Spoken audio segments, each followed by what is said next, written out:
Assalamualaikum warahmatullahi wabarakatuh. Hamdan wa syukran lillah wa salatan wa salaman ala rasulillah wa ala alihi wa sahbihi wa mawalah. Allahumma salli wa sallim ala hadhan nabiyil karim sayyidina wa maulana Muhammadin wa ala alihi wa sahbihi ajma'in. Amma ba'du, qala Allah ta'ala fi kitabihil karim, a'udzu billahi minasy syaithanir rajim. Bismillahirrahmanirrahim. Subhanalladzi asra bi'abdihi lailan minal masjidil haram minal masjidil haram ilal masjidil aqsa alladzi barakna hawlahu linuriyahu min ayatina innahu huwas sami'ul basir. Qala Rasulullah sallallahu alaihi wasallam, man kharaja fi talabil ilmi fahuwa fi sabilillahi hatta yarji. Baginda Rasul bersabda, siapa keluar untuk mendapatkan ilmu, orang itu adalah orang yang berjihad fi sabilillah sampai dia kembali ke tempatnya. Mudah-mudahan kita semua mendapatkan pahala jihad dari Allah Subhanahu wa taala. Amin. Shadaqallahul azim wa sadaqa rasuluhun nabiyul karim wa nahnu ala dzalika minasy syahidin wasyakirin walhamdulillahi rabbil alamin. Para ulama, tuan-tuan guru yang dimuliakan Allah Subhanahu wa taala, pengurus Masjid Darus Sa'adah Rengan Indragiri Hulu yang dimuliakan Allah Subhanahu wa taala, bapak-bapak, ibu-ibu, anak-anakku sekalian, hadirin wal hadirat rahimakumullah. Wajiblah kita bersyukur kepada Allah Subhanahu wa taala. Salawat dan salam kita sampaikan untuk baginda Rasulullah sallallahu alaihi wasallam. Malam ini kita memperingati satu peristiwa dahsyat yang merupakan salah satu mukjizat Rasulullah sallallahu alaihi wasallam yang tidak akan pernah terulang sampai hari kiamat. Bahkan tidak ada yang mengimbangi kehebatannya. Sejak Nabi Adam sampai hari kiamat, tidak ada satu makhluk pun yang pernah mengalami peristiwa sedahsyat peristiwa Isra dan Mi'raj.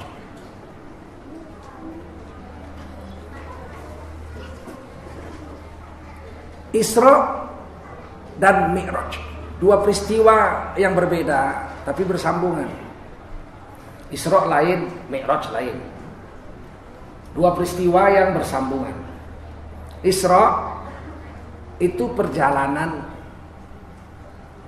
di mana Allah Subhanahu wa taala telah memperjalankan baginda Rasulullah sallallahu alaihi wasallam dari Mekah, Masjidil Haram di Mekah, ke Al-Masjidil Aqsa di Palestina. Itu namanya Isra. Nabi nggak kerja apa-apa. Nabi diam aja. Yang kerja Allah.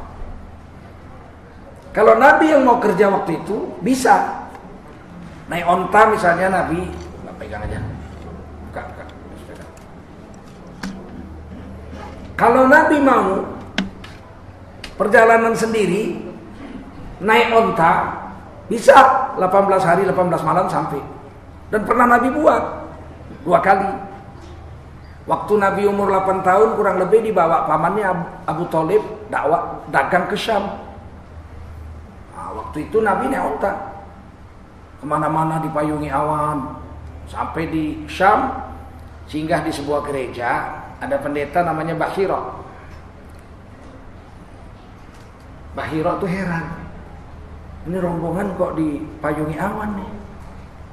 Dalam kitab-kitab Taurat, mereka yakin Nabi akhir zaman itu ciri-cirinya kemana-mana dipayungi awan. Itu namanya irhas. Tanda-tanda satu orang bakal jadi Nabi, itu namanya irhas. Diberi kelebihan kepada satu orang yang bakal jadi nabi, itu namanya irhaus. Kalau sudah jadi nabi, untuk mengalahkan musuh diberi kekuatan atau keistimewaan yang namanya mukjizat. Paham? Nabi Isa bisa bicara waktu kecil, itu irhaus.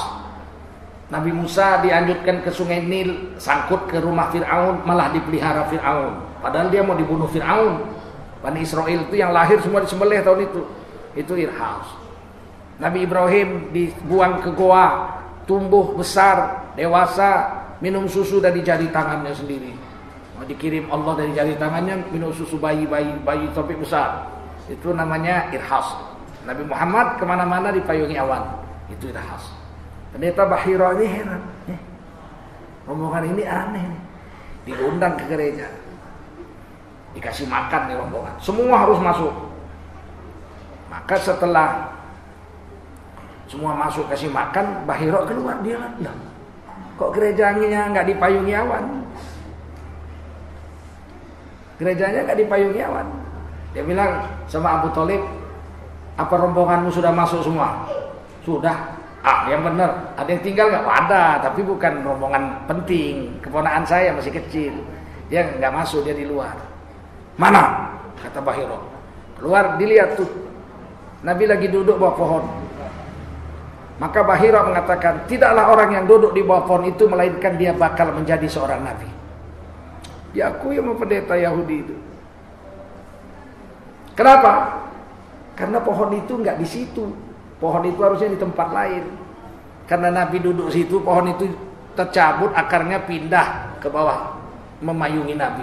Pohon itu pindah. Maka kata Bahira, tak mungkin orang biasa, ini mesti bakal jadi Nabi. Kemudian dia bilang, bawa pulang keponakanmu yang lama-lama di Syam, nanti ketahuan orang Yahudi dibunuh dia ini. Di belikatnya ada tanda Nabi. Buka belikat Nabi, ada tulisan Muhammad Rasulullah. Ya, ini betul jadi Nabi nanti, suruh pulang sekali. Yang kedua, Nabi umur 25 dagang, bawa hartanya Ibunda Khadijah. Nabi dagang jadi ketua rombongan, naik onta juga, sampai juga ke Syam. Syam itu 4 negara sekarang, Jordania, Lebanon, Palestina, dan Suriah. Itu dulu namanya Syam.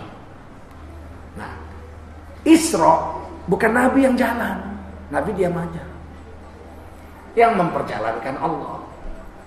Makanya ayat itu dimulai dengan subhana. Allah yang maha suci, yang maha agung, yang maha perkasa, itulah yang memperjalankan Nabi, bukan nabinya. Ayat di Quran kalau dimulai dengan subhana, itu pekerjaan setelah kata subhana itu,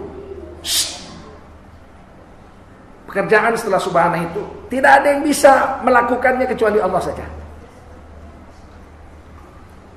Kalau jumpa surah di Quran dimulai dengan subhana, pekerjaan setelah subhana itu hanya Allah yang bisa buat, manusia nggak bisa buat. Contoh misalnya di surah Yasin, kita semua hafal. Subhanalladzi khalaqal azwaja kullaha. Maha suci Allah yang telah menjadikan makhluknya itu sepasang-sepasang. Itu yang bisa buat hanya Allah. Kita nggak bisa itu. Manusia bisa bikin mobil kijang jantan. Ada kijang jantan. Bikinlah terus kemudian kijang betina. Kurunglah dalam satu rumah. Tunggulah 10 tahun, nggak akan beranak-beranak itu. Nggak bisa manusia membuat sepasang-sepasang. Yang bisa buat hanya Allah. Allah buat kijang jantan. Allah buat kijang betina. Jumpa di hutan, kawin dia, beranak, wah sampai kiamat nggak habis-habis. Yang bisa membuat sepasang-sepasang itu hanya Allah. Nah, kita kembali ke ayat Isra dan Mi'raj. Ini baru kita bahas baru Isra, belum Mi'raj.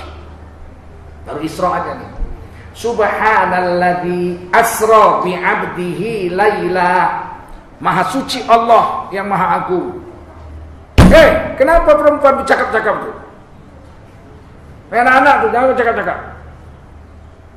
Lari mereka nanti. Anak-anak, ada orang tua duduk situ, anak remaja duduk dekat-dekat dia itu. Kalau ribut dia dilus-lus. Yang dipukul pula. Nanti besar jadi ulama dia, duduk situ. Duduk situ 2-3 orang remaja situ. Kalau enggak pasti ngomong-ngomong aja tuh, ada setan di situ. Kalau ngaji nggak boleh bercakap-cakap. Kalau ngaji ini bercakap-cakap, malaikat nggak mau memayungi kita, dia pergi dia. Kita ini dipayungi malaikat sampai ke langit dunia. Lebih banyak malaikatnya yang datang daripada kita. La yaqudu qaumun yadhkurunallaha illa hafathumul malaikat.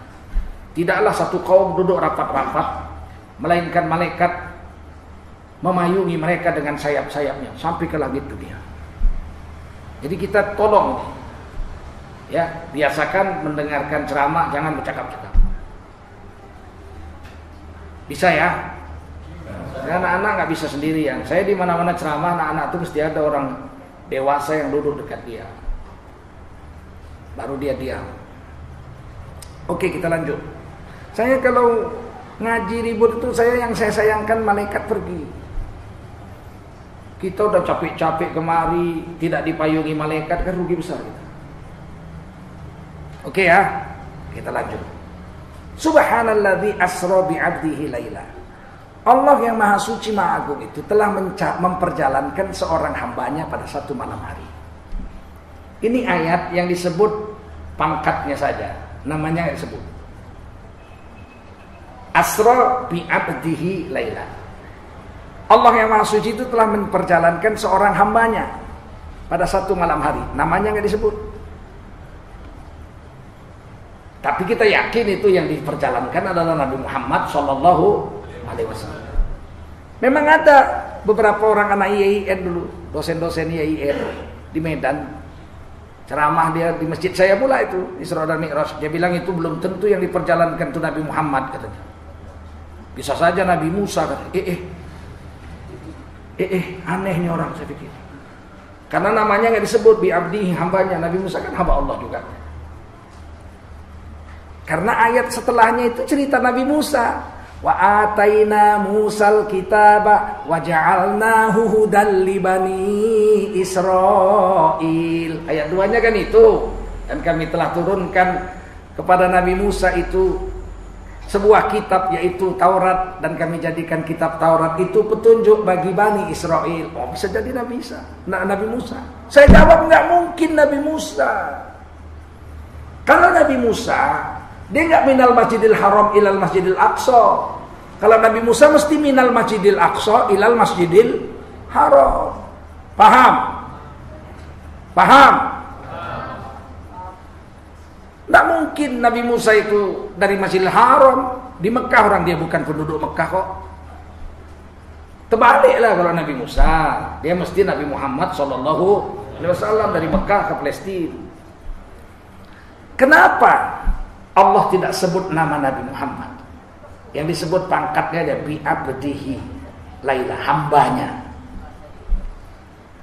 Hambanya itu gelar yang paling tinggi. Allah memberi gelar kepada makhluknya yang namanya manusia. Gelar tertinggi itu hambanya.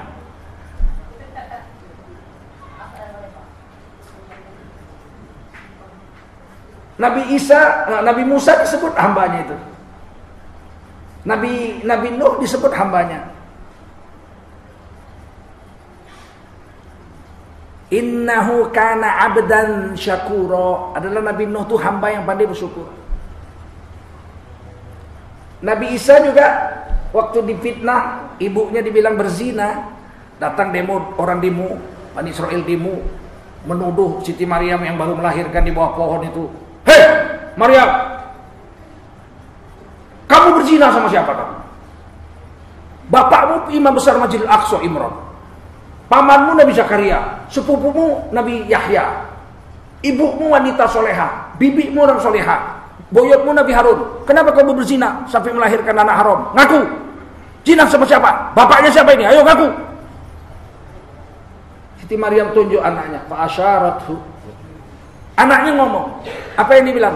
Inni Abdullah. Sesungguhnya aku hamba Allah. Itu gelar tertinggi. Aku bukan anak zina. Bukan pula anak Tuhan. Inni Abdullah. Aku hamba Allah. Setelah hamba Allah, gelar tertinggi adalah Rasulnya. Makanya kita kalau syahadat, asyhadu an la ilaha illallah wa asyhadu anna Muhammadan abduhu wa rasuluhu. Memang pangkat tertinggi itu hamba. Kita hamba Allah atau bukan? Kita ini hamba Allah atau bukan? Jawablah, kita ini hamba Allah bukan? Siapa yang bilang? Kita sendiri, belum tentu diakui, betul nggak? Kalau Quran Nabi Muhammad diakui Allah, bahwa Nabi Muhammad itu hambanya Allah. Subhanalladzi asra bi abdihi, hambanya Allah. Pasti Nabi Muhammad itu hamba Allah. Kalau kita belum tentu. Bisa saja kita menghamba duit. Rela nggak sembahyang untuk kerja. Apa pula udah azan hayya 'alas shalah masih kerja. Jadi kacung Cina di Panglong. Berarti dia hamba Cina, bukan hamba Allah dia. Kita ini baru ngaku-ngaku hamba Allah karena Nabi Muhammad disebut di Quran hamba Allah. Nabi Nuh disebut innahu kana 'abdan syakura, hamba Allah. Nabi Isa mengaku ini Abdullah, aku hamba Allah. Ini satu. Bahwa yang diperjalankan itu adalah hamba Allah. Walaupun kita maklum itu Nabi Muhammad. Kenapa nama Nabi nggak disebut? Karena Nabi manusia terhormat, orang agung. Kalau orang agung nggak boleh sebut namanya, nggak boleh sebut namanya. Kalau disebut namanya hilang agungnya. Nah itu dia. Kita kalau hormat sama orang nggak kita sebut namanya itu, kita sebut gelarnya aja, Bapak. Kita ngomong sama mertua nih, Pak. Jadi Bapak ke Pekanbaru hari ini, Pak. Jadi hormat itu. Berani kita negur mertua kita, Jainuddin, mau berangkat ke Pekanbaru hari ini, Blin. Kalau nggak dipecat jadi menantu.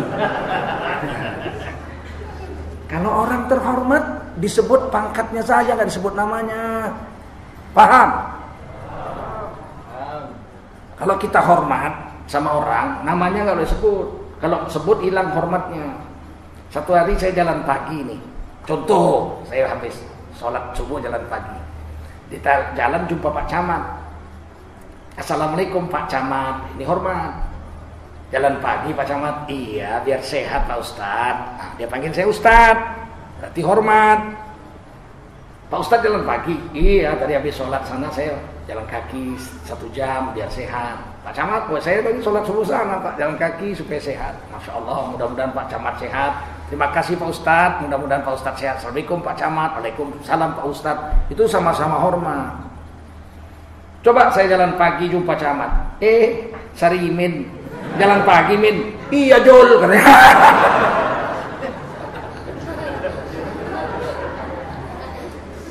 Kalau sebut nama tidak hormat, betul? Makanya di Al-Quran nama Nabi Muhammad itu hampir tidak pernah disebut. Padahal Al-Quran itu 6.366 ayat itu. 6.636 ayat. Ya, menurut Sayyidina Abdullah bin Abbas 6.636 ayat. Itu diturunkan semuanya kepada Nabi Muhammad. Setuju?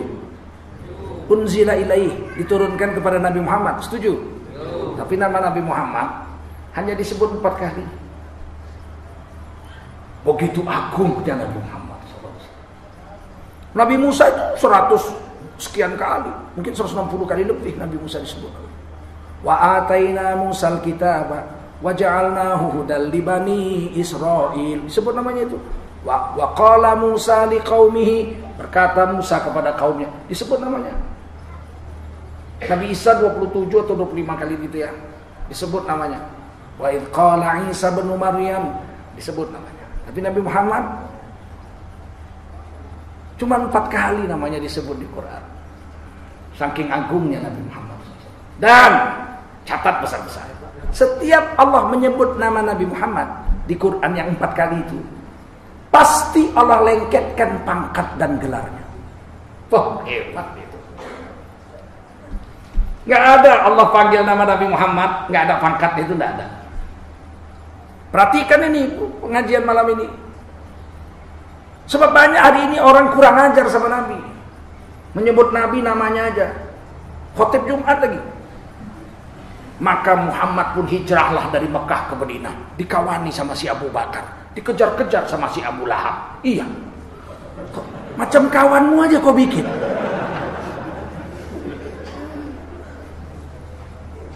Di mana kau belajar beradab seperti itu? Di Quran nggak ada begitu.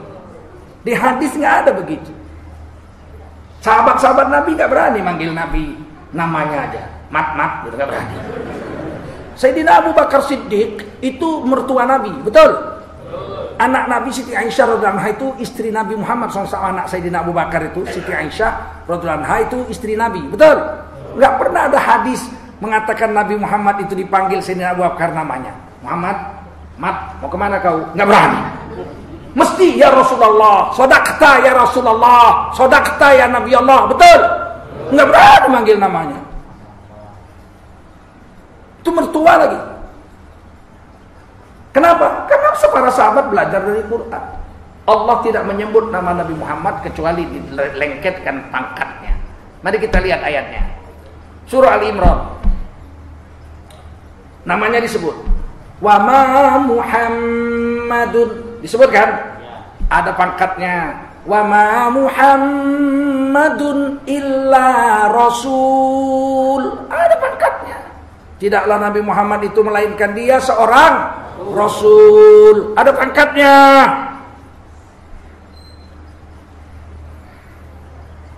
Ayat yang kedua surah Al-Ahzab. Disebut nama Nabi dua pangkatnya. Maka Muhammadun aba ahadim min rijalikum walakin Rasulullah wa khataman nabiyyin. Dua pangkatnya. Tidaklah Nabi Muhammad itu bapak kamu, akan tetapi beliau adalah seorang Rasul Allah dan penutupnya Nabi. Berapa pangkatnya? Dua. Nggak ada Nabi disebut namanya, nggak disebut pangkatnya. Yang ketiga, surah Al-Fatah. Disebut namanya Muhammadun. Sebut namanya. Apakah Muhammad saja? Tidak. Lihat. Muhammadur Rasulullah. Muhammad adalah Rasul Allah. Walladzina ma'ahu asyidda'u 'alal kuffari ruhama'u bainahum. Orang-orang yang bersama Nabi, yakni para sahabat radhiyallahu anhum ajma'in, mereka tegas dengan orang-orang kafir, lunak dan lemah lembut sesama orang Islam. Paham? Nah, disebut namanya nggak pakai pangkat. Yang terakhir surah Muhammad sallallahu alaihi wasallam. Di situ disebut ala Muhammadin wa huwal haqqu mir rabbi. Al-haqqu, diturunkan Quran kepada Nabi Muhammad, al-haqqu mir rabbih. Jadi enggak sembarangan gitu.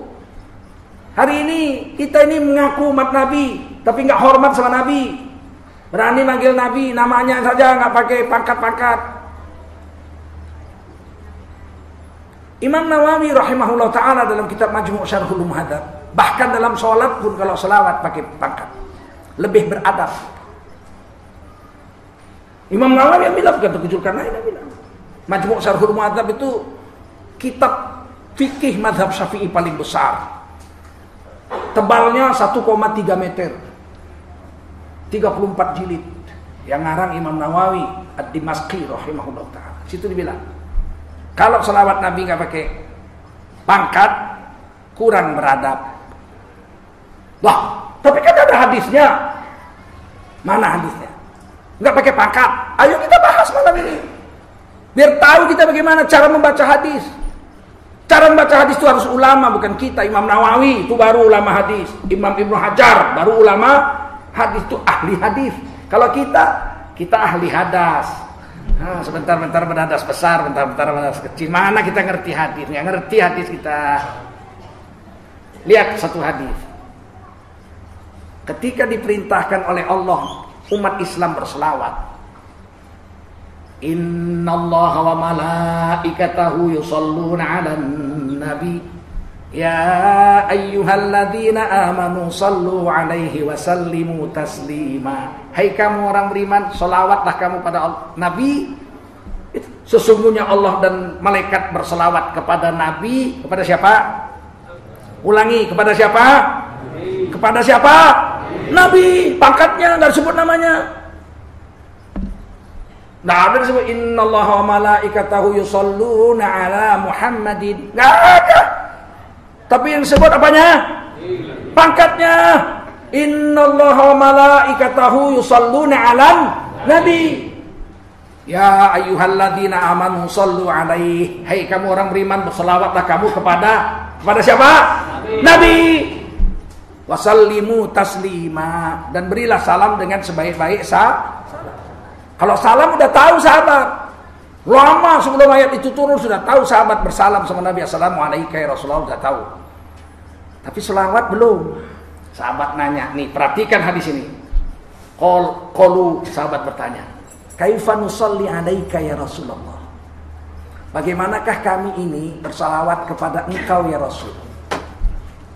Bagaimana caranya bersalawat kepadamu ya Rasul? Qala Rasulullah SAW, Nabi bersabda. Siapa yang bersabda? Kuat-kuat, siapa yang bersabda? Biar ngerti, siapa yang bersabda? Apa kata Nabi? Allahumma sholli ala Muhammadin wa ala ali Muhammadin. Tuh, kan gak pakai Sayyidina. Lah iyalah yang ngomong Nabi kok. Siapa yang ngomong? Nabi. Kalau Nabi yang ngomong, manalah pula Nabi pakai Sayyidina. Ya Allah, berilah selawat kepada junjunganku, yaitu aku sendiri, begitu. Tentulah Nabi katakan Allahumma sholli ala Muhammadin. Ya Allah, berilah selawat kepada Muhammad ini. Tapi kalau kita berani nggak? Coba kita selawat sekarang. Allahumma sholli ala Muhammadin. Ya Allah, artikan bahasa Indonesia. Ya Allah, berilah selawat kepada si Muhammad. Wa ala ali Muhammadin, dan kepada keluarga si Muhammad. Kira-kira enak nggak? Enak nggak? Tentu kita pasang pangkatnya. Dan ada hadis-hadis yang mengajarkan sholawat pakai pangkat. Allahumma sholli ala Muhammadin. Allahumma sholli ala Muhammadinin Nabi. Ada hadis-hadis sahih yang pakai pangkat itu. Sama lah, saya datang ke rumah kawan saya. Dibawanya yuk ke rumah sakit, bapakku di ICU, sudah koma. Doakan ya bapakku biar sembuh. Ayo, pergilah ke rumah sakit. Di samping tempat tidurnya itu kawan saya nyuruh doa. Doakanlah bapakku biar sembuh. Ya siapa namanya? Kliwon. Ya Allah, sembuhkanlah si Kliwon. Ya Allah, sembuhkanlah si Kliwon. Kira-kira tersinggung nggak kawan saya? Tersinggung nggak? Paling enggak kan, ya Allah, sembuhkanlah Pak Kliwon, ya enggak? Betul enggak? Sembuhkanlah Haji Kliwon, ya enggak? Itu orang yang berakal waras.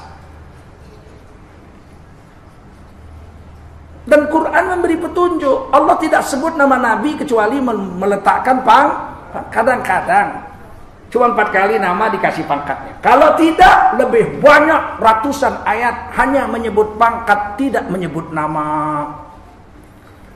Laqad kana lakum fi Rasulillahi uswatun hasanah. Enggak ada namanya. Sungguh telah ada pada diri Rasul Allah itu, pangkatnya saja. Contoh teladan yang baik, yang hasanah untuk kamu ikut. Paham?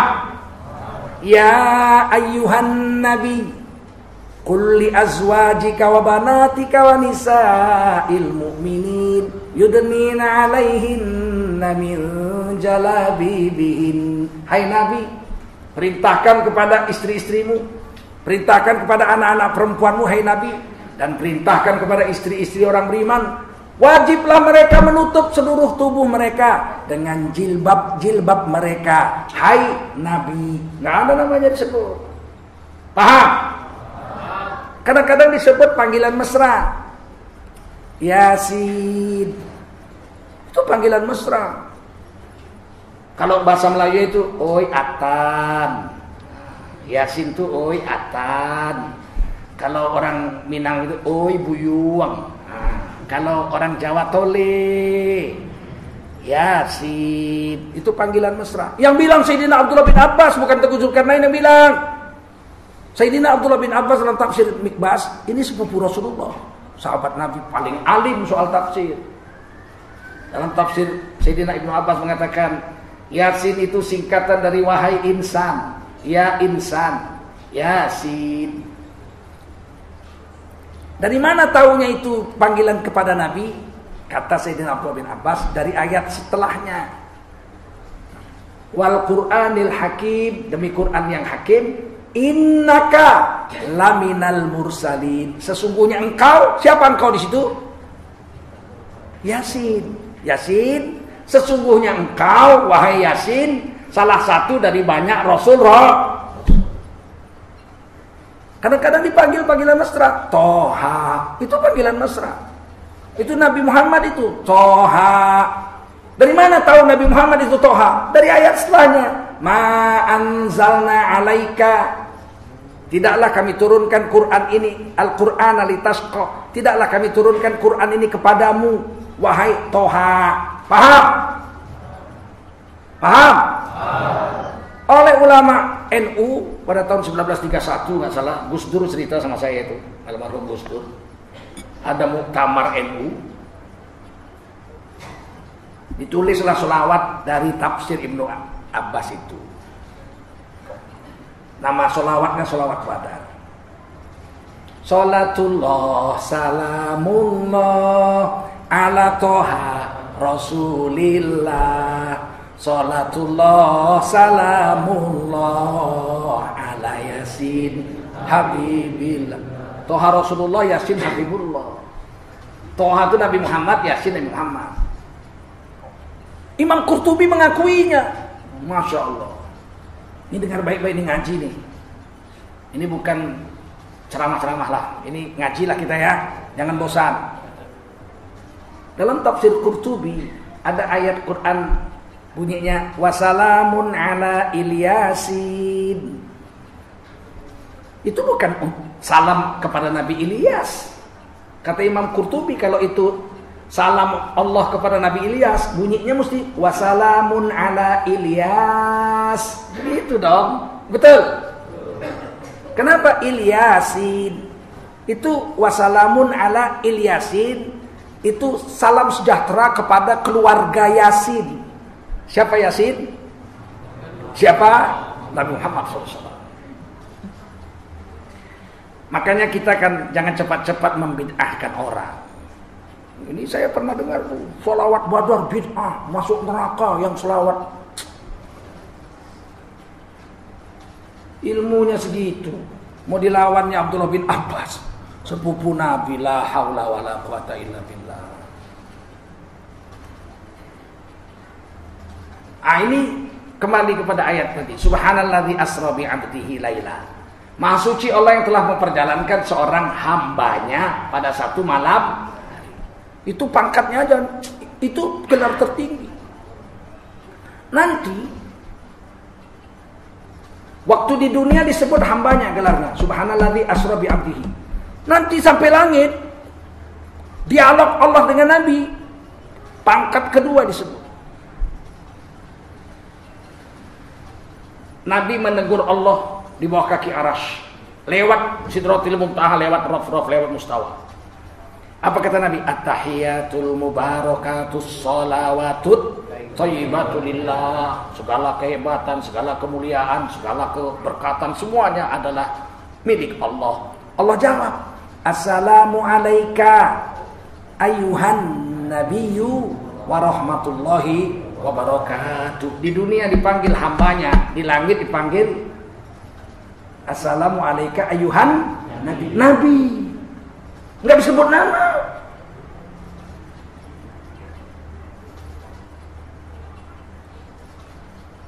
Maka kita kalau syahadat asyhadu alla ilaha illallah wa asyhadu anna muhammadan abduhu, pangkat waktu di dunia sebelum Isra dan Mi'raj, sampai atas wa rasuluhu, rasul atau nabi utusannya. Sampai sini paham ya? Nah, kita lanjut. Bi abdihi lailan. Yang diperjalankan Allah itu Nabi Muhammad pada satu malam hari seorang hambanya. Nabi nggak kerja itu. Dikirim sama Allah satu binatang dari surga namanya buraq. Apa? Buraq. Kata ulama buraq asal kata barqun. Kilat yang menyambar, cahaya yang menyambar. Cepat sekali, kata Nabi, sekali loncat hilang dari pandangan mata. Itu bahasa orang dulu lah, ya enggak? Sekali loncat buruk itu hilang dari pandangan. Binatang memang kakinya 4. Lebih kecil dari bagol, lebih besar dari keledai. Apa bagol? Bagol itu tidak ada di Indonesia.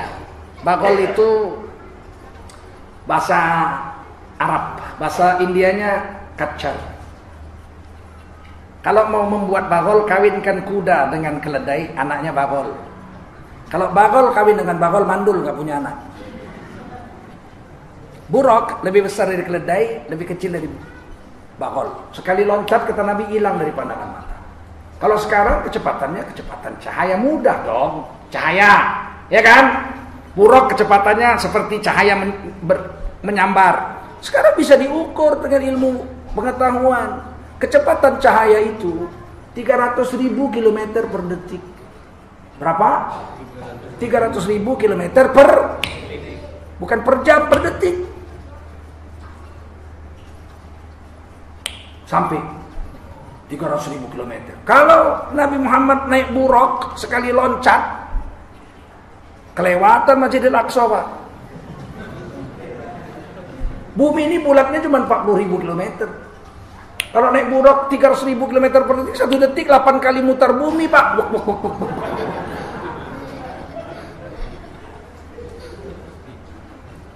Apalah artinya Mekah ke Palestina kalau naik buruk? Belum berkibar lagi jubah Nabi sudah sampai. Betul?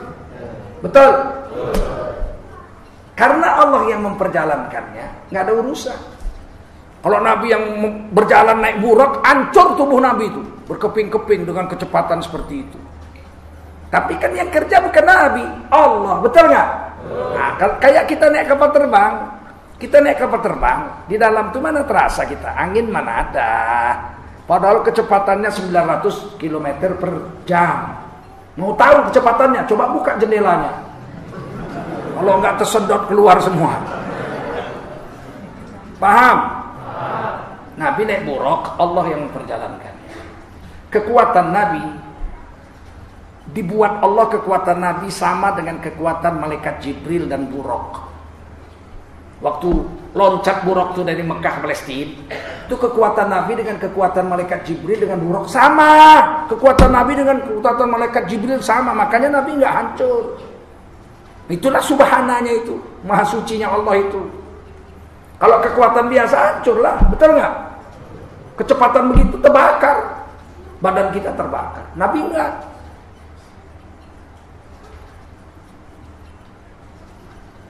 Sampai sini paham? Minal Masjidil Harami ilal Masjidil Aqsa. Malam hari. Jadi jalan itu memang malam. Apollo pun naik ke langit malam. Kalau siang kena panas, tembusnya payah. Memang malam, membelakangi matahari.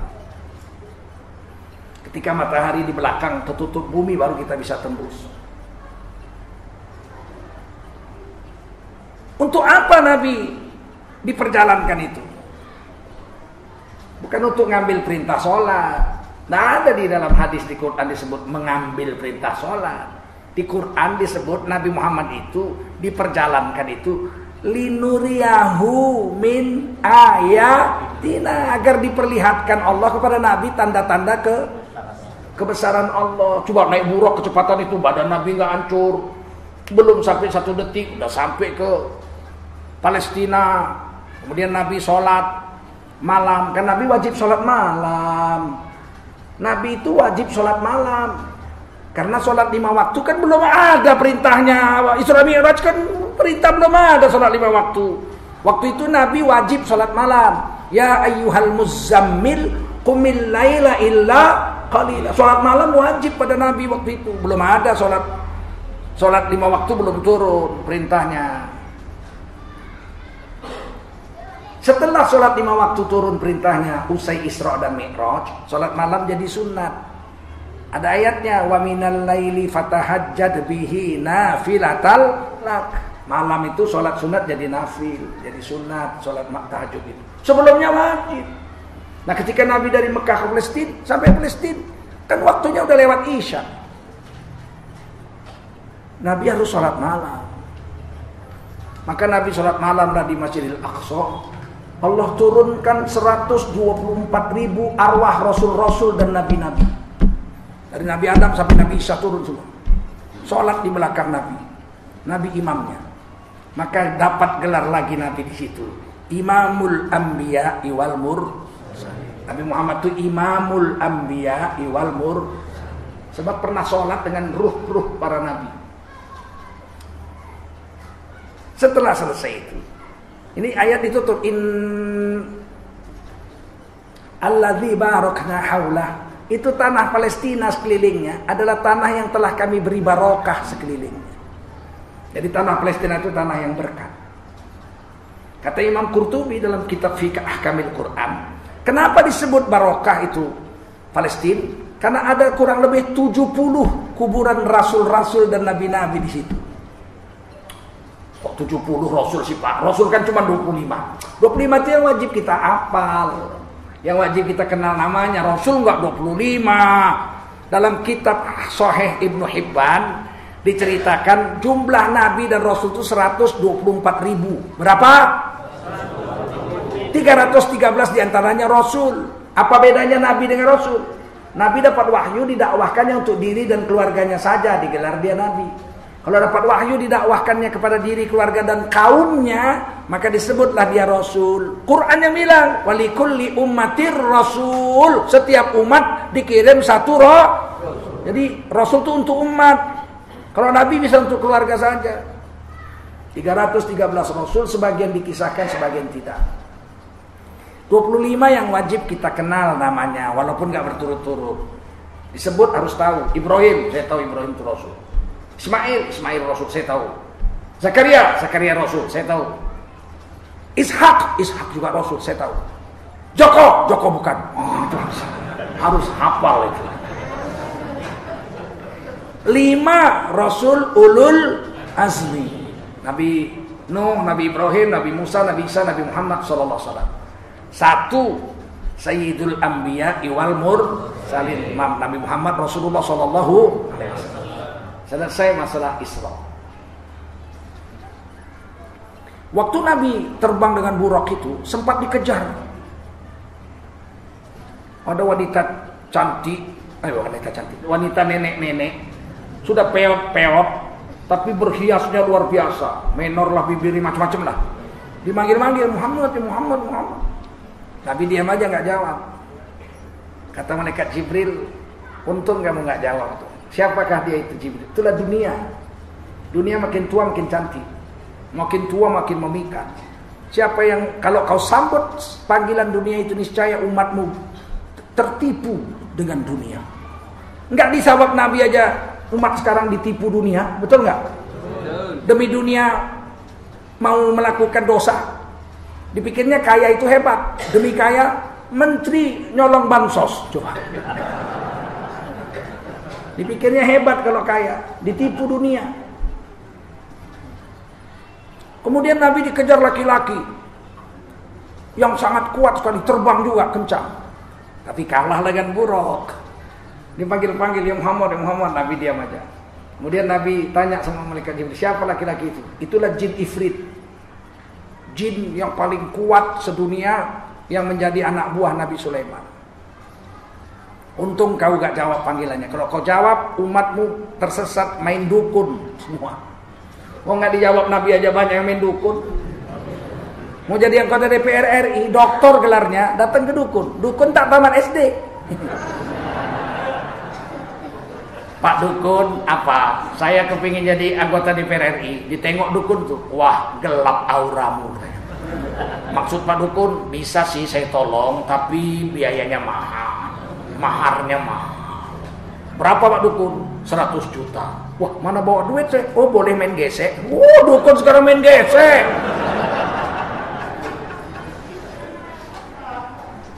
Bodohnya lah dokter mau jadi anggota DPR minta tolong dukun. Kalau dukun tuh bisa menolong, anaknya 8 jadi DPR semua lah, ya enggak?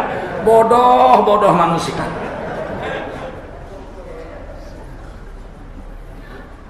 Itu namanya Isra. Sekarang Mi'raj. Mi'raj artinya tangga. tapi tangga yang bisa jalan sendiri. Waktu itu belum ada, zaman itu belum ada. Waktu ayat ini Quran turun, Mi'raj belum ada bahasa Indonesianya, belum ada bahasa Inggrisnya.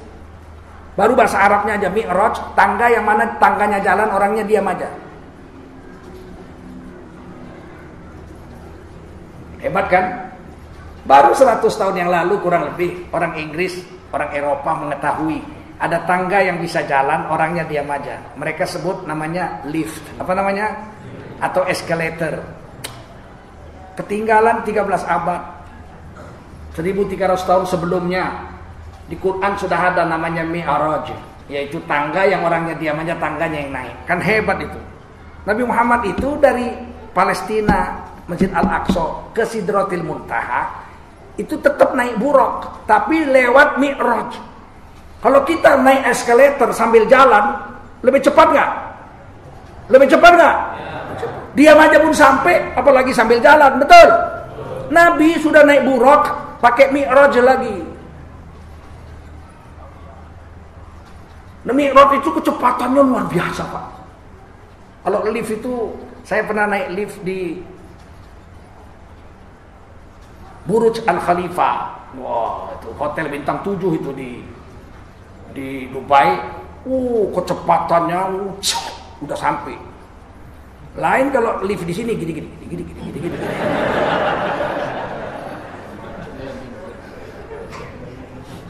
Kecepatan Mi'raj itu, malaikat-malaikat turun dari langit ke bumi, dari bumi ke langit, itu lewat Mi'raj. Malaikat Jibril ngantar wahyu, selain terbang, sayap malaikat Jibril kata tafsir Ibnu Katsir 600 pasang. Dibuka satu ketutupan langit dan bumi dari barat sampai ke timur. Berapa besar malaikat Jibril? Udahlah begitu cepatnya, kencang, besar, lewat Mi'raj lagi. Nah, di situ ditulis dalam Quran surah Al-Ma'arij, surah banyak tangga-tangga naik. Jadi bukan satu. Mi'raj itu banyak di langit ini, dari bumi ke langit ini banyak. Satu dipakai Nabi untuk Isra dan untuk Mi'raj, tapi yang dipakai malaikat banyak. Malaikat-malaikat pencatat amal itu habis subuh berangkat, habis asar turun. Jadi yang datang habis asar berangkat habis subuh, yang datang habis subuh berangkat habis asar, bukrata wa asila. Makanya habis asar habis subuh tidak ada sholat sunat ba'diyah. Disuruh zikir karena amal sedang dilapor, malaikat sedang membawa amal kita. Apa kata Allah tentang Mi'raj itu? Ta'rujul malaikatu warruhu ilaihi fi yaumin kana miqdaruhu 50 alfasana. Malaikat-malaikat bermi'raj dari langit ke bumi, dari bumi kepada Allah. Dan malaikat Jibril juga bermi'raj. Satu hari perjalanan malaikat bermi'raj itu 50.000 tahun perjalananmu. Satu hari bermi'raj, perjalanan kita 50.000 tahun. Itu tangganya, belum lagi buraqnya. Makanya nggak bisa terulang sampai hari kiamat ini.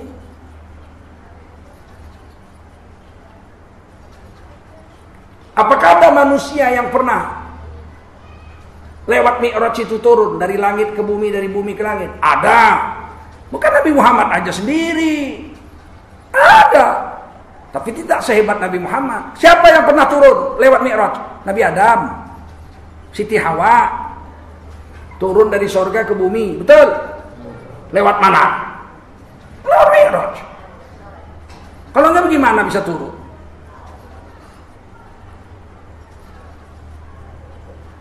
Dan turunnya Nabi Adam itu hari yang agung, bukan hari yang terkutuk.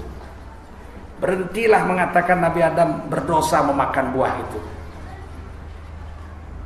Kata Imam Sawi dalam tafsir Sawi, jilid pertama halaman 11, kafir orang yang mengatakan Nabi Adam berdosa memakan buah itu. Nggak mungkin Nabi melawan Allah, betul? Kenapa dimakannya? Kalau nggak dimakannya mana turun Nabi Adam ke dunia, mana lahir kita, betul? Betul? Sedangkan Nabi Adam sebelum diciptakan sudah dijanjikan untuk jadi khalifah di bumi. Wa idh qala rabbuka lil malaikati inni ja'ilun fil ardi khalifah. Jadi khalifah di bumi Nabi Adam, bukan jadi khalifah di surga. Maka ketika Nabi Adam diciptakan, terus disuruh tinggal di sorga, Nabi Adam sudah tahu ini bukan tempat saya. Uskun anta wa zaujukal jannah. Diamlah engkau hai Adam alaihissalam dengan istrimu di sorga ini.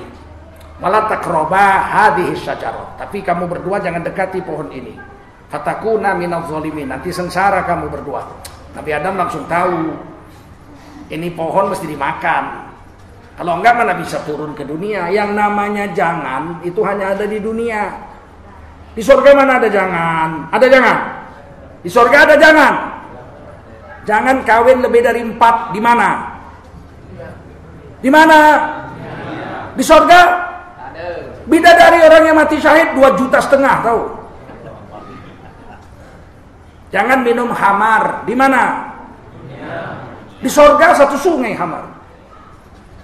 Ayo, ada sungai madu, sungai susu, sungai air, sungai khamar. Nabi Adam tuh tahu ini mesti dimakan, yang namanya jangan ini benda dunia, sedangkan saya diciptakan untuk jadi khalifah di dunia, dimakannya lah. Turunlah Nabi Adam dari surga Ma'wa ke dunia. Jadi surga Aden, bukan Ma'wa, Aden ke dunia. Taman Eden kata orang Kristen. Kristen bilang Nabi Adam diusir, membawa dosa warisan. Kita tidak. Kalau iblis keluar dari surga diusir, fakhruj minha fa innaka rajim. Keluar kau dari surga ini iblis, kau terkutuk. Nabi Adam enggak. Lihat hadis Bukhari. Khairul yaumi tola'at alaihi syamsu yaumul jumu'ah. Hari terbaik yang pernah disinari matahari adalah hari Jumat. Fihi khuliqa Adam. Pada hari Jumat itu Nabi Adam diciptakan. Wa fihi udkhilal jannah. Pada hari Jumat itu Nabi Adam dimasukkan ke surga. 100 tahun Nabi Adam tinggal di surga. Sampai punya istri setiawa baru diturunkan ke dunia. Kenapa sempat 100 tahun? Belum punya istri. Kalau turun gak punya istri mana beranak? Diciptakanlah dulu istrinya. Wa khalaqa minha zaujaha. Dijadikan istrinya dari tulang rusuk Nabi Adam. Paham? Wa fihi ukhrija minha. Hari Jumat yang agung itu Nabi Adam diturunkan ke bumi. Jadi Nabi Adam turun ke bumi itu hari yang agung, bukan hari terkutuk kayak iblis. Paham? Nggak paham pun nggak apa-apa, pokoknya udah saya jelaskan. Jangan belajar dari agama Kristen, belajar dari agama Islam, betul?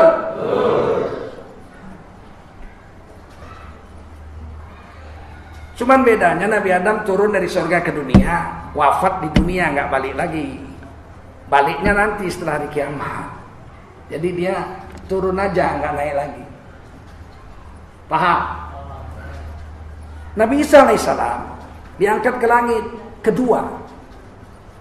Pastilah lewat Mi'raj, lewat mana? Sekarang menurut hadis-hadis sahih Nabi Isa alaihissalam dengan Nabi Yahya di langit kedua.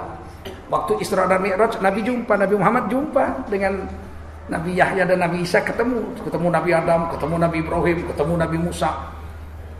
Nanti di akhir zaman Nabi Isa turun lagi. Nah, jadi Nabi Isa itu pergi ke langit tapi nggak turun-turun. Ribuan tahun nanti akhir zaman turun membunuh Dajjal. Paham? Yakin? Hadis sahih itu 40 hadisnya tentang Nabi Isa akan turun itu, membunuh Dajjal dan menjadi umat Nabi akhir zaman. Jadi dia jadi umatnya Nabi Muhammad. Enggak jadi Nabi lagi dia jadi umat Nabi Muhammad. Karena tak ada lagi Nabi setelah Nabi Muhammad. Alladzi man la nabiyya ba'dah. Enggak ada lagi Nabi setelah Muhammad. Nabi Muhammad itu khatamun nabiyyin, penutupnya Nabi. Beda dengan Nabi Muhammad. Berangkat waktu Isya. Sholat Isya belum ada, waktunya sudah ada. Betul nggak? Waktu Isya sudah ada, waktu zuhur sudah ada, waktu subuh sudah ada. Cuman nggak disebut zuhur kalau waktunya itu cuman zuhur aja yang beda sendiri. Waktunya zawal, sholatnya zuhur. Waktunya asar, sholatnya asar. Waktunya maghrib, sholatnya maghrib. Waktunya isya, sholatnya isya. Waktunya subuh, sholatnya. Tapi kenapa waktu zawal, sholatnya zuhur?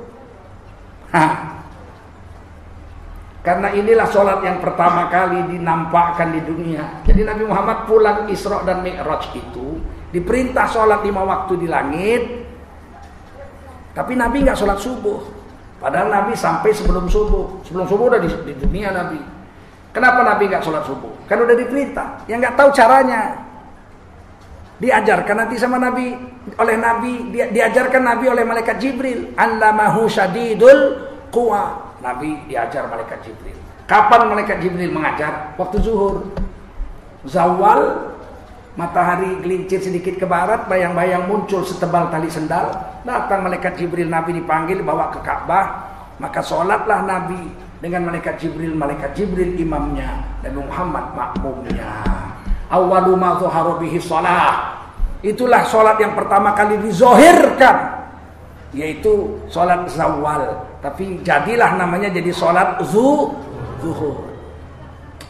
Tangkap aja lah ceramah nih ya, loncat-loncat nggak apa-apalah ya nggak. Kemudian Nabi pun mi'raj lah, sampai di Sidratil Muntaha. Kekuatan Nabi ketika dari Masjidil Haram ke Masjidil Aqsa sama dengan malaikat Jibril kuatnya.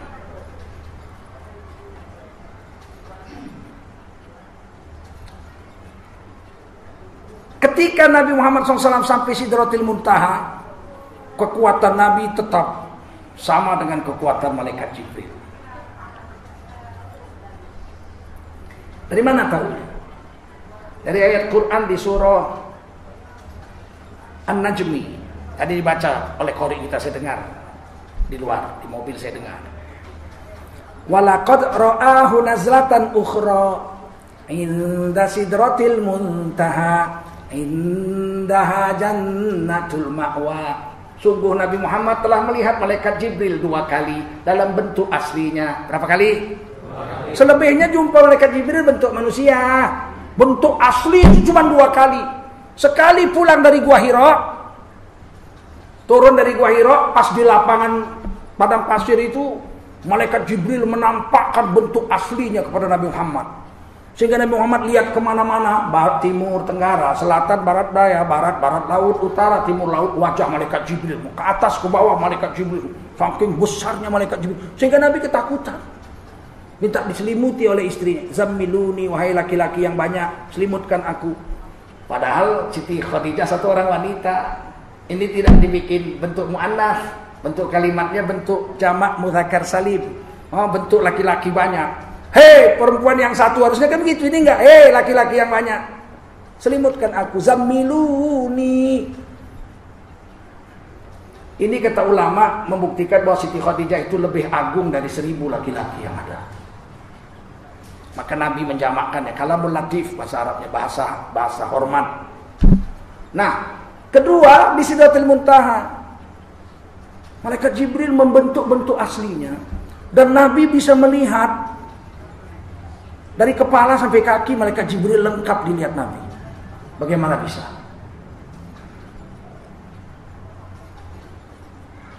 Itu berarti kekuatan Nabi dengan kekuatan malaikat Jibril sama. Kalau enggak mungkin. Malaikat Jibril itu kepalanya di langit ke-7, kakinya entah di bumi yang mana. Kenapa Nabi bisa lihat? Walaqad ra'ahu nazlatan ukhra. Bisa dilihat Nabi kali kedua lengkap dari kepala sampai kakinya. Karena kekuatan Nabi dengan kekuatan Jibril hari itu sama. Ini contoh saya kasih nih biar ngerti nih. Pohon ini nih, tiang masjid nih. Coba lihat kepalanya. Nggak nampak kakinya. Betul? Lihat kakinya, nggak nampak kepalanya. Betul? Kenapa? Karena tiang itu lebih besar dari saya. Tiang itu lebih besar dari kita, nggak nampak kita semua. Betul? Kalau sama besarnya, Bapak ini aku lihat dari kepala sampai kakinya, nampak semua orang besar aku. Paling tidak sama lah besarnya ya. Betul? Bagaimana kita bisa melihat tiang ini lengkap dari atas sampai bawah? Mesti sama besar kita sama dia. Setuju? Itulah gunanya belajar tafsir itu. Sungguh Nabi Muhammad telah melihat malaikat Jibril dalam rupa yang asli. Kali kedua inda Sidratil Muntaha, di sisi Sidratil Muntaha, indaha jannatul ma'wa, di dekat surga ma'wa. Nabi ada situ, nampak semua. Sidratil Muntaha itu pohon yang daunnya besar-besar. Makanya orang Buddha pun kan pohon juga ya. daunnya besar-besar, di atas air. Pohon lotus. Pohon lotus itu pohon apa sih? Teratai. Orang Buddha juga. Pohon terhormatnya pohon. Daunnya besar-besar, ada bunganya di atas air. Wallahu alam, Nabi nggak ada bilang, cuma dibilang Nabi dalam hadis Sidratul Muntaha itu pohon di dekat surga Ma'wa, daunnya besar-besar. Disitulah Nabi melihat malaikat Jibril, rupa yang asli kali kedua. Sampai situ malaikat Jibril pamit. Buruk kembali ke surga Ma'wa. Malaikat Jibril mengatakan, sampai sini aja ya Rasul, saya nggak bisa mengawani lagi. Tapi Rasul mau naik lagi. Sampai ke Rof-Rof, sampai ke Mustawa, sampai ke kaki Arasy. Tidak dikawani Buruk dan tidak dikawani malaikat Jibril. Kata malaikat Jibril, kalau saya lewat batas Sidratul Muntaha ini naik, saya akan hancur, musnah, hilang tanpa bekas. Kekuatan saya tidak cukup untuk melewati batas Sidratul Muntaha ini. Maka Nabi naiklah sendiri, dimi'rajkan oleh Allah Subhanahu wa ta'ala. Lewat Rof-Rof sampai Mustawa, sampai kaki Arasy. Berarti kan kekuatan Nabi waktu lewat Sidratul Muntaha itu sampai ke Rof-Rof, sampai ke Mustawa itu, sampai ke kaki Arasy, berarti lebih kuat Nabi Muhammad dari malaikat Jibril pada saat itu. Setuju? Kalau enggak kan mesti hancur lah Nabi. Malaikat Jibril nggak bisa lewat, kok Nabi bisa lewat? Makanya kalau ditanya mana lebih hebat, malaikat Jibril atau Nabi Muhammad? Nabi Muhammad. Fauqal malaikatil kirami maqami. Nah, itu ada syairnya itu. Di atas malaikat yang mulia maqam Nabi Muhammad sallallahu alaihi wasallam. Sampai kaki Arasy menetes embun dari Arasy Allah kena ke lidah Nabi. Diminum Nabi. Langsung hilang rasa gentar, ada rasa nyaman. Saat itulah Nabi terkagum-kagum lihat keindahan kaki Arasy itu. Disitulah Nabi menyapa Allah, at-tahiyatul mubarakatus shalawatut thayyibatulillah. Allah jawab. Allah nggak di situ. Apakah Allah di Arasy? Tidak. Maha suci Allah dari bertempat. Kenapa Nabi jumpa dengan Allah di kaki Arasy? Karena Nabi manusia, Pak. Nabi dia perlu tempat. Nabi Musa dapat wahyu 10 perintah Tuhan di atas gunung Tursina. Disebut di Quran wattini wazaitun waturi sinin. Nah, disebut gunung Tursina. Apakah Allah berada di gunung Tursina? Enggak. Kenapa Nabi Musa suruh naik gunung Tursina untuk menerima 10 perintah Tuhan? Karena Nabi Musa manusia. Beliau perlu Nabi Muhammad kenapa disapa Allah di kaki Arasy? Karena Nabi Muhammad sehebat apapun beliau adalah manusia, makhluk. Kalau makhluk dia perlu dengan Allah perlu tempat nggak? Perlu nggak? Sebelum ada apa-apa Allah sudah ada tanpa tempat. Setuju? Huwal awwalu, dia yang awal. Setelah hari kiamat tempat dihancurkan semua. Allah tetap ada, huwal akhiru, betul? Az-zahir, Allah tuh zahir, ada bentuknya. Wal batin, tapi nggak bisa dikurung dengan ruangan, karena batin. Macam mana mengurung batin dengan ruangan? Bisakah kita melihat Allah nanti? Bisa. Kapan? Nanti kalau kita masuk surga. Allah menampakkan bentuknya. Macam mana kita tahu? Sekarang nggak bisa kita lihat, betul? Tapi Quran bilang gitu. Wujuhu yawma idzin nadhirah ila rabbiha nadhirah. Wajah ahli surga gilang bermilang bercahaya karena mereka bisa melihat Tuhan mereka di sana. Tapi tidak semua ahli surga bisa lihat Allah. Alangkah sedihnya kalau kita masuk surga nggak bisa lihat Allah. Sedih nggak? Sama dengan masuk Masjidil Haram nggak bisa lihat Ka'bah. Sedih apa enggak? Sedih nggak? Masuk Masjidil Haram tapi nggak lihat Ka'bah. Sedihlah. Siapa orang yang nggak bisa lihat Allah di surga kalaupun masuk surga? Orang yang suka mengerjakan yang makruh. Masuk surga karena makruh tidak haram, tapi di surga dia tidak bisa melihat Allah. Hanya saya ingatkan yang merokok nih.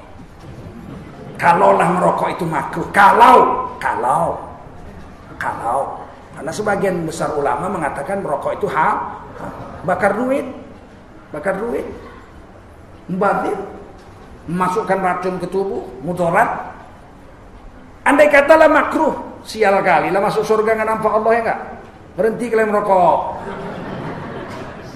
Berhenti. 21 hari bertahan tidak merokok, hari ke-22 merdeka dari rokok. Sebab yang menyebabkan kita kecanduan merokok itu adalah racun yang namanya nikotin. Nikotin hanya bertahan dalam darah selama 21 hari. Kalau 21 hari kita stop langsung merokok, gelisah ditahan, hari ke-22 semua nikotin sudah keluar lewat kencing dan lewat keringat, hari ke-22 sudah tidak candu lagi.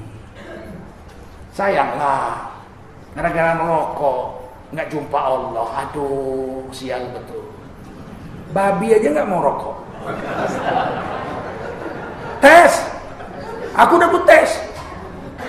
Ambillah rokok yang paling mahal, Jisamsu. 5 bungkus ikat rapi-rapi pakai benang, campakkan ke kandang babi. Dipijak-pijak babi sampai jadi lumpur. Tak ada satupun babi mau makan rokok. Padahal babi taiknya sendiri dimakan.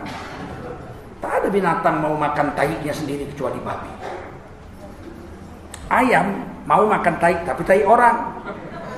Cobalah kurung ayam 3 hari nggak usah kasih makan. Udah lapar dia gitu. Nah, kasih 1 rantang taik ayam, ditengoknya aja gitu. Nggak mau dia. Kambing, kurunglah seminggu kambing nggak makan, lemas dia. Kasihlah taik kambing, nggak mau dia. Tapi babi begitu keluar taiknya dia makan lagi. Maka kalau ada teka-teki, taik apa paling bau di dunia? Jawabnya 1, taik babi. Kenapa bisa paling bau? Karena dia bisa 8 kali jadi taik.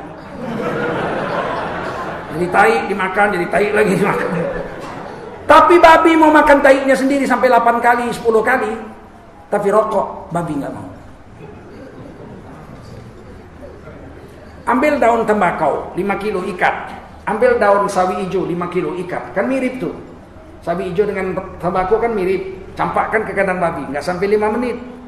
Itu daun tembakau habis dimakan babi. Habis. Tapi anehnya, daun tembakau tidak satu babi pun mau makan. Dipijak-pijak sampai jadi lumpur. Tidak ada babi mau makan tembakau dan mau makan daun tembakau. Nggak mau. Makanya bapak-bapak saudara, janganlah membuat babi menjadi heran.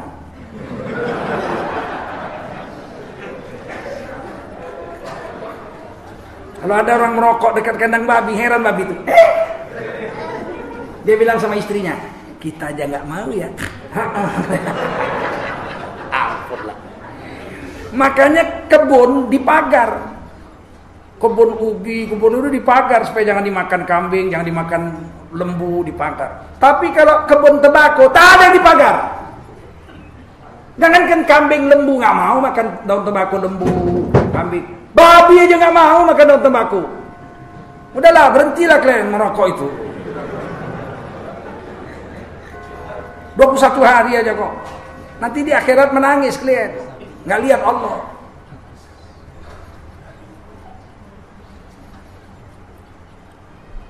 Dan nanti orang-orang merokok nih, kalaupun ini tidak haram masuk surga, menangis di surga nanti. Jutaan tukang rokok, perokok-perokok kumpul di surga nangis semua. Malaikat sampai heran, kalian ini apa? Kalian nangis saja udah sampai surga. Kami kepingin merokok. Kata malaikat gak bisa merokok di surga. Katanya di surga semua boleh. Merokok boleh di surga, bukan dilarang, tapi tak bisa. Kenapa nggak bisa? Di sini tidak ada api.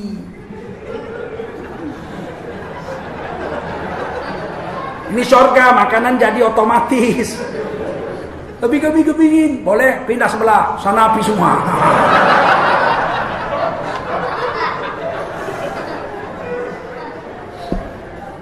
Susah kali, 21 hari aja bertahan, susah betul orang Islam.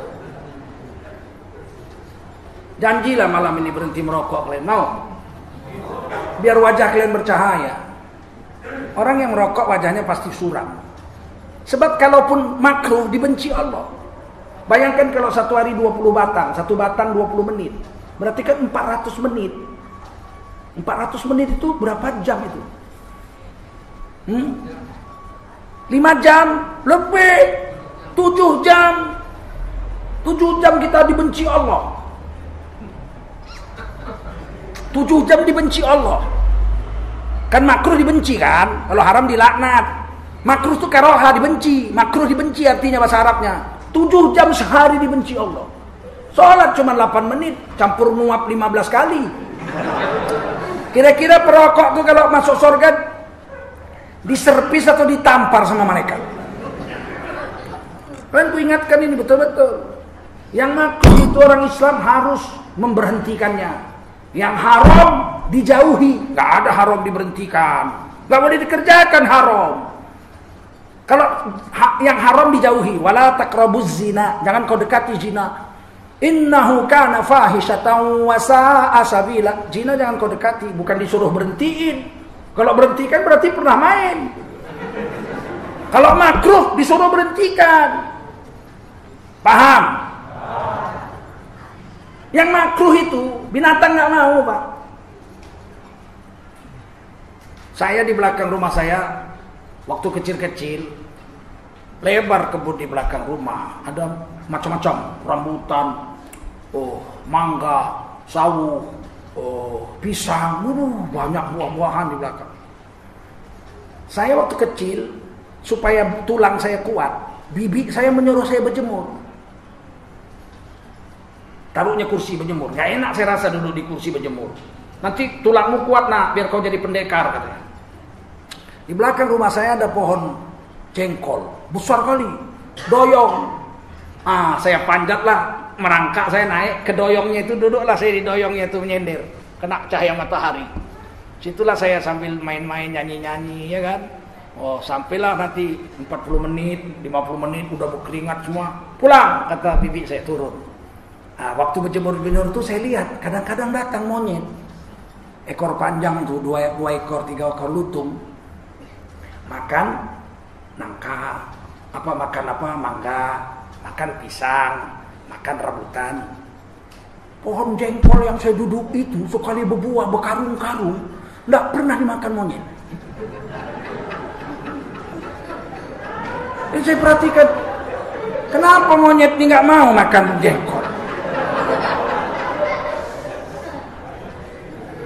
Satu hari, kepala desa dapat nangkap monyet itu, diikat pinggangnya, dibikinkan rumahnya dari kayu gitu kan, naik-naik turun-turun, orang datang situ, saya datang juga.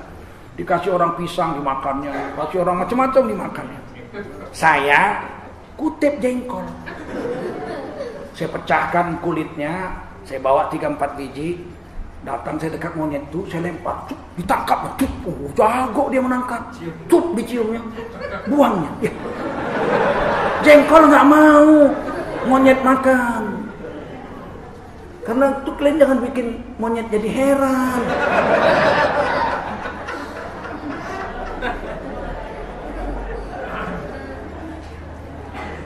Udah tahun 2021 masih makan jengkol juga. Banyak makanan lain, betul. Saya nggak pernah makan jengkol, pete, nggak pernah saya, durian, nggak pernah saya. Bau, merokok, nggak pernah. Bapak saya pernah bertengkar sama saya. Setelah saya kerja udah banyak duit lah saya. Bilang, merokok kau nak? Bapak saya merokok 2 bungkus sehari. Saya yang belikan. Sekali beli 1 selop saya beli. Merokok kau nak? Enggak, papi saya bilang. Kenapa kau nggak merokok? Nggak bagus merokok. Merah mukanya. Marah dia. Jadi kau bilang aku seumur hidup nggak bagus merokok? Bukan, maaf papi, maaf. Merokok nggak bagus. Saya nggak mau merokok. Dari mana kau tahu nggak bagus? Lewat adik saya yang paling kecil mau pergi sekolah. Kalau merokok bagus, kita kasih si Udin ini 4 batang untuk bekal dia di sekolah. Kata bapak saya, memang kau ada saja yang nggak bagus. Nggak bagus. Nggak pernah saya merokok. Kata bapak saya, dari mana kau tahu nggak bagus? Menurut hemat saya, papi, saya panggil bapak saya, bapak saya sekolah Belanda, Pak. Ibu saya yang soleh itu ibu saya. Ibu saya anak Cina, tapi dibesarkan ulama di bagian Syafi'i. Disusukan oleh istri ulama itu. Bapak saya itu kenal agama setelah saya SD. Kalau enggak hot pertama aja dia hot pertama gitu. Saya bilang menurut hemat saya, papi, sesuatu yang bagus itu pasti Allah ciptakan harum. Nangka harum, mangga harum, cempeda harum, pisang harum. Nah, kalau bagus pasti harum. Kalau bau pasti nggak bagus. Nangka kalau sudah bau jangan dimakan, sakit perut nanti. Pisang kalau udah bau jangan. Tapi kalau harum masih oke. Betul nggak? Istri kita kalau udah bau bawa ke dokter mesti sakit. Mesti sakit. Betul. Mulut kita kalau udah bau busuk mesti sakit, gigi mesti sakit, atau ada kuman lah, atau perutnya infeksi. Allah udah berikan sesuatu tanda. Yang bagus itu pasti thayyib. Makanya kulu mimma fil ardi halalan thayyiban. Dah, sampai itu aja lah rokok sama jengkol, ya enggak? Stop lah. Ini tadi saya ditawari di restoran. Emping jengkol. Ulama dikasih makan emping jengkol. Heran lah monyet.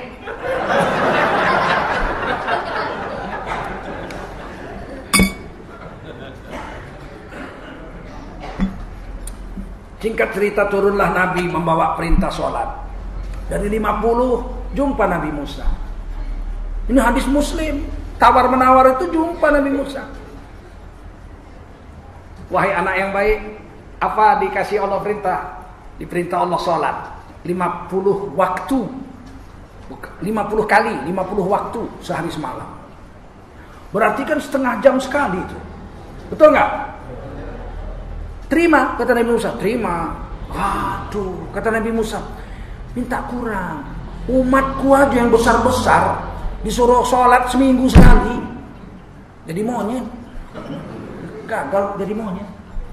Kunu kirodatan khasyiin, jadi monyet umat Nabi Musa. Minta kurang. Kalau Nabi Muhammad terima aja, sanggup Nabi Muhammad. Tapi Nabi Musa bilang kurang, nanti umatmu berat. Kurang sampai 5. Dan 5 pun masih disuruh kurang sama Nabi Musa. Kitab Taurat sholatnya cuma 2 kali, pagi dan petang. Kalau 5 kali berat sekali ya. Kata Nabi Muhammad, malu aku. Terimalah 5. Sampai di bumi sahabat bilang, kenapa nggak diterima 50 ya Rasul? Oh, sahabat imannya radhiyallahu anhum. Kenapa nggak diterima 50? 50 kami sanggup. Kalau kita, untung nggak 50. Kalau 50 kali, kapan kita kerja cari duit itu? Pikirannya duit, bodohnya itu. Kalau kita sholat 50 kali sehari semalam, nggak perlu cari duit, duit datang. Gimana? Umat Nabi Musa 40 tahun di Gurun Sinai, datang awan hitam memayungi, nggak pindah-pindah awan hitam 50 tahun. Nggak ada air, dipukul gunung batu sama Nabi Musa. Fam fajarat min husnata asyrata aina. Muncrat 12 mata air. Nggak kering-kering 12 tahun. Satu suku, satu mata air. Satu suku, satu pancuran. Satu suku, satu pancuran. 12 suku, 12 pancuran. Tiap-tiap pagi dibuka kemah sudah ada manna wa salwa. Daging burung dan madu dari surga. 40 tahun. Coba kalau kita 50 kali sholat, ngapain kita kerja? Datang dari langit makanan, betul nggak? Tapi itulah bedanya kita dengan sahabat dulu. Kalau sahabat dulu kenapa nggak diterima? Karena mereka tahu kalau diterima tidak susah payah lagi kita hidup di dunia.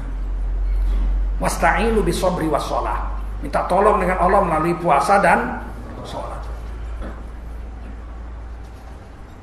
Kalau kita udah nggak bisa kerja kalau 50. Dan tidak ada orang mau jadi muazin. Apa mau jadi muadzin? Mau. Digaji 3 juta sebulan, mau. Tapi azannya 50 kali sehari. Kaulah. akulah yang mau 50 kali sehari, aduh.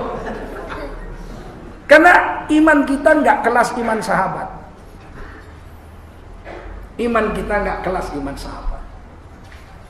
Sahabat radhiyallahu anhum ajma'in. Kita jauh kita. Kita ini niru-niru sahabat. Mirip-mirip sedikit aja syukur. Sahabat tuh hartanya untuk agama sepertiga. Umar bin Khattab separuh harta untuk agama. Nah, Abu Bakar Siddiq radhiyallahu anhu seluruh hartanya untuk agama. Tidak ada yang kutinggalkan untuk anak dan istriku kecuali Allah dan Rasulnya. Nggak imbang kita. Kita sepertiga. Sedekah sepertiga. Gila kau katanya. 10.000 aja 2 jam gemetarnya. Kenapa kau gemetar? Baru sedekah. Kok gemetar sedekah? 10.000.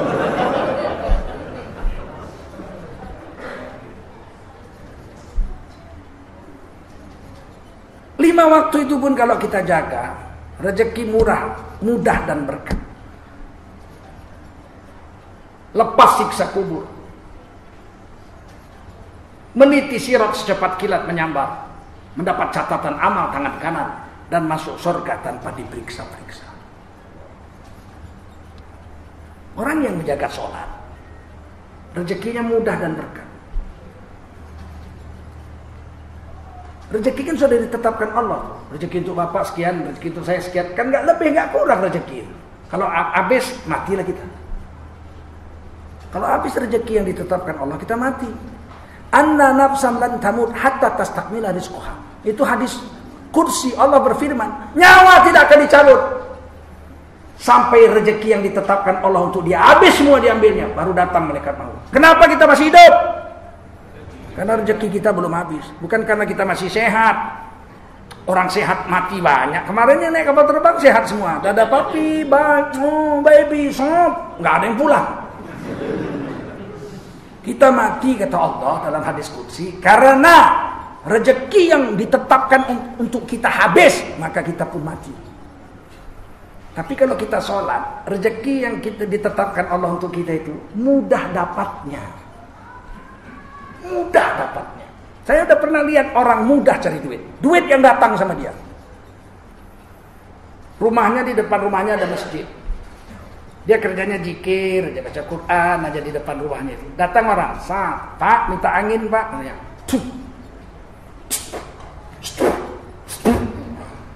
4.000. Duduk lagi dia zikir. Angin Pak.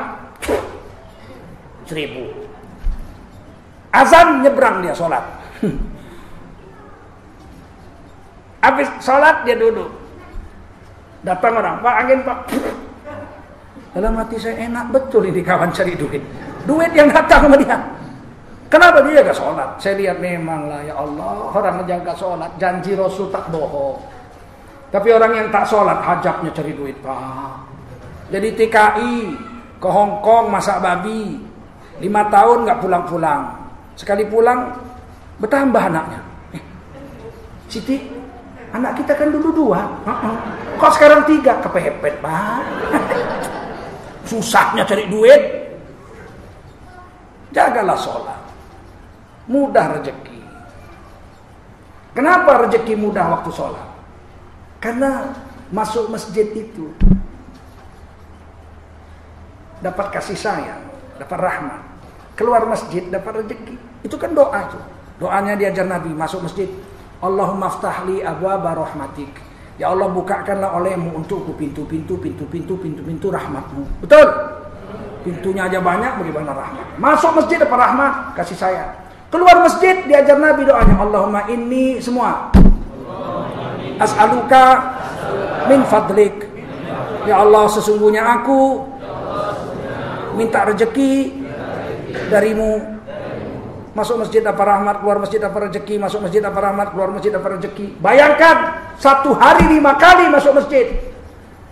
5 kali dapat rahmat, 5 kali dapat rezeki. Setahun 1.600 kali lebih.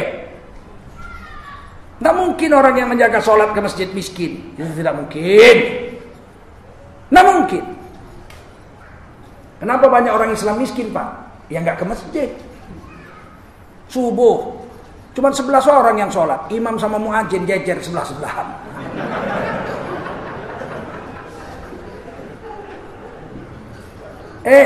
Rahmat turunnya di masjid, betul? Rezeki dibaginya di pintu masjid. Ada orang datang sama Ustaz, apa? Telah lelah aku berdoa. Umat berdoa lelah. Kenapa kau, kata Ustaz tuh? Hajat kali hidup Ustaz, miskin kali aku. Aduh, parah kali aku Ustaz. Udah air mata darah ada yang belum keluar, doa sama Allah, minta rezeki belum dikasih Allah bertahun-tahun. Sudah dibagi Allah. Sudah. Cuman kau tak datang. Di mana baginya? Di masjid. Oh iya, aku sholat hari raya pun jual balon lah. Macam mana mau dapat rezeki? Rezeki dibagi di masjid. Paham? Cobalah tes mulai hari ini. 5 waktu ke masjid. Lihat setahun lagi nasib. Pasti berubah. Tak mungkin Allah bohong, tak mungkin Rasul bohong. Quran bilang begitu juga. فَإِذَا قُضِيَتِ الصَّلَاةِ فَانْتَشِرُوا فِي الْأَرْضِ وَابْتَغُوا مِنْ فَضْلِ اللَّهِ وَاذْكُرُوا اللَّهَ كَثِيرًا. Distempel. لَعَلَّكُمْ تُفْلِحُونَ. Jika kamu telah selesai sholat berjamaah, bertebaranlah kamu di muka bumi, carilah rezeki dari Tuhanmu. Sambil cari rezeki, zikir yang banyak. La'allakum tuflihun. Pasti kamu akan sukses dunia dan akhirat. Tak mungkin Quran bohong. Betul? Tapi ini kan ayat untuk Jumat, Pak Ustaz. Imam Syafi'i bilang, ditafsirkan Imam Syafi'i ayat ini. Ini ayat memang manggil salat Jumat. Idza nudiya lis-salati min yaumil jumu'ah fas'au ila dzikrillahi wa dzarul bai'. Betul. Tapi kata Imam Syafi'i, salat Jumat disyariatkan azan. Betul? Salat 5 waktu juga disyariatkan azan. Betul? Salat subuh disyariatkan azan. Zuhur, asar, maghrib, isya, Jumat. Kalau begitu sama, kemungkinan besar sama hukumnya. Kalau sholat Jumat fardu ain bagi laki-laki, maka sholat berjemaah pun kemungkinan, ini dalam kitab Al-Um, Imam Syafi'i, yumkin hadza fardu ain. Kemungkinan besar, sholat 5 waktu juga, fardu ain sama dengan Jumat. Sholat Idul Fitri rame apa enggak? Ada azan? Disyariatkan azan? Sholat Idul Adha rame apa enggak? Ada disyariatkan azan? Enggak. Sholat tarawih rame apa enggak? Ada disyariatkan azan? Sholat subuh rame apa sedikit? Disyariatkan azan?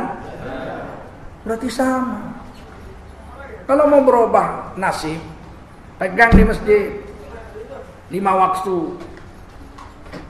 Insya Allah rezeki mudah, mati husnul khotimah di akhirat. Ya Allah, masuk surga nggak diperiksa Pak, karena orang yang rajin berwudu dan sholat, bekas wudu dan bekas sujudnya itu bercahaya lebih terang dari matahari. Nuruhum yas'a baina aidihim wa bi aimanihim. Wajahnya, badannya, kanan kiri, muka belakang bercahaya terang benderang, sehingga malaikat lihat siapa nih bercahaya nih. Kami umat Nabi lah. Apa kerja? Dulu kami selalu wudu, selalu sholat. Sekarang nak kemana? Nak ke surga lah. Oh boleh. Ada 8 pintu surga. Pintu pertama babu sholat. Lewat sana kau masuk. Nggak diperiksa-periksa. Maka kawan-kawannya mengejar. Oh, itu pamanku, itu bibiku, itu pembantuku. Lo itu kan supirku. Lo itu tetanggaku. Lo itu kan kuliku. Kok bisa masuk surga? Maka menyerbulah mereka. Mengikut masuk surga. Di stop malaikat. Wamtazul yawma ayyuhal mujrimun. Minggir orang berdosa, nggak boleh ikut. Dia bilang, dari mana malaikat tahu kami orang berdosa? Kata malaikat, raimu meleketek mas. Wajahmu itu meleketek. Nggak bisa diartikan itu bahasa Indonesia, meleketek. Pokoknya meleketek lah. Nggak pernah kena wudu, nggak pernah sholat. Dan orang yang nggak pernah sholat ini nggak punya malu.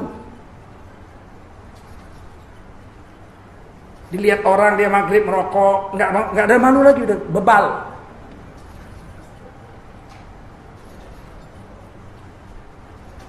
Siap menjaga sholat? Supaya bisa terjaga ke masjid.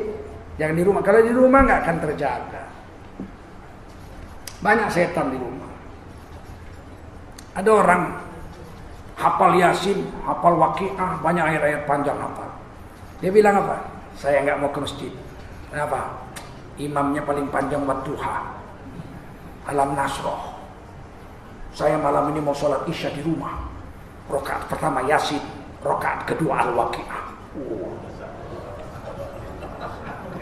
Azan Isya, dia pun wudu. Dilihatnya TV main, film Arnold. I'll be back. Nonton dulu dia. Kata istrinya sholat bang. Sholat Isya makin malam makin bagus. Hadis itu hadis. Dia pun nonton. 1,5 jam habis film Arnold. Wudhu lagi dia. Mau sholat lah dia di ruang sholatnya. Lewat Jet Li main. Ceng ceng ceng ceng ceng ceng ceng.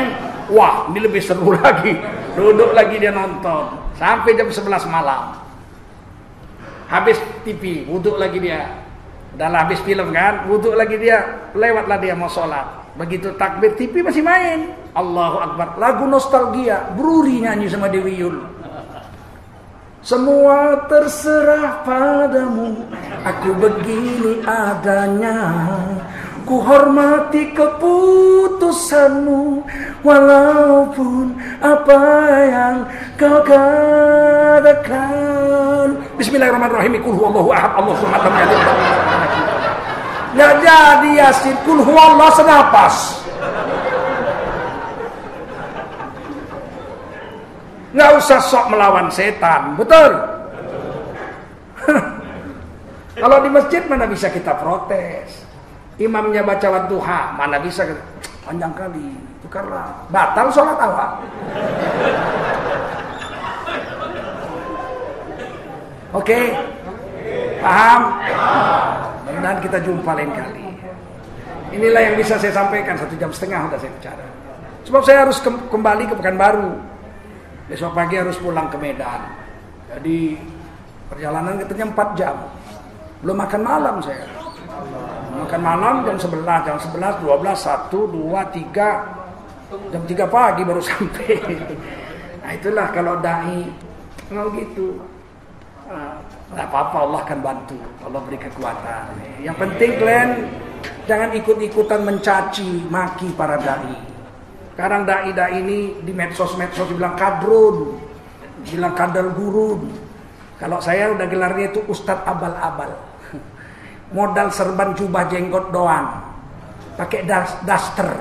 Daster dibilangnya nih. Ustadz palsu, penebar hoak. Nggak pernah pesantren. Ujuk-ujuk tiba-tiba jadi ustadz. Mana ada ustadz palsu? Polisi palsu ada. Ketangkap tapi mungkin 6 bulan, setahun baru ketangkap. Udah sempat kaya juga modal sempritnya. Tapi tentara palsu ada yang 10 tahun baru ketangkap. Kalau ustadz palsu, belum ama ba'du udah ketahuan. Begitu dia mulai, alhamdulillah, lah kalau kata ila billah, udah ketahuan. Palsu. Kalian follow akun-akun ulama.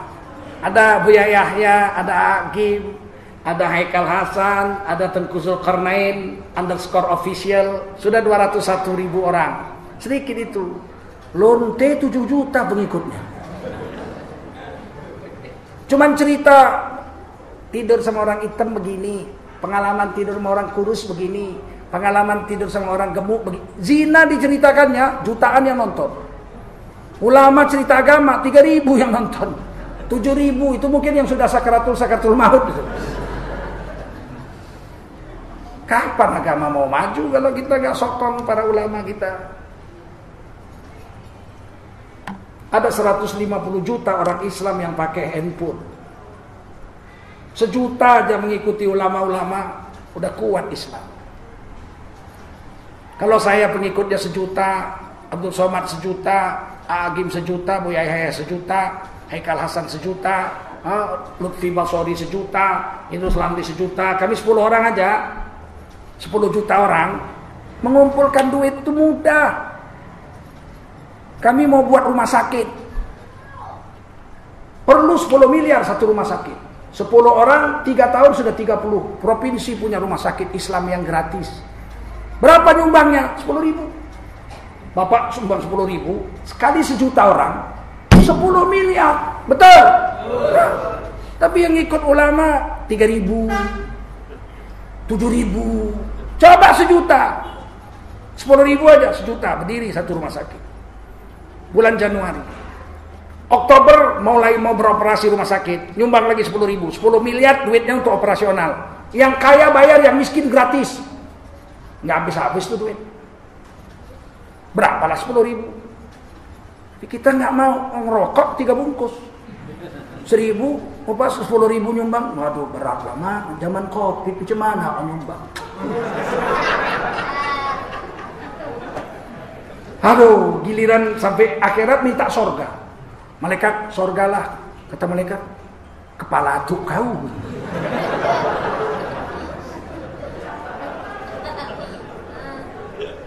Oke. Ya. Bagaimana panitia? Siap. Jadi saya ini dibawa adik-adik ini 2 hari ini diculik ini. Nggak ada jadwal kemari. Jadwal baru ada kemari bulan Maret akhir.